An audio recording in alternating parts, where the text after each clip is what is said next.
قال فيه رسول الله: أنا مدينة العلم وعلي بابها، فمن أراد المدينة والحكمة فليأتها من بابها.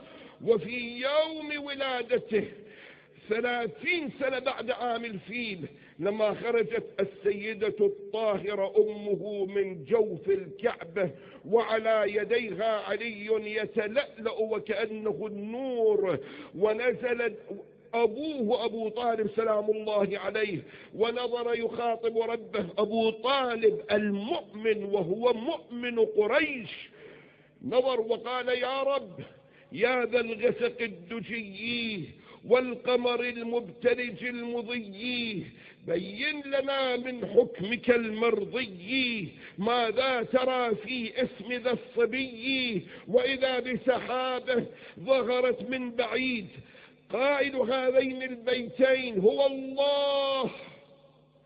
الله له بيتان من الشعر قالهما في فضل علي بن أبي طالب.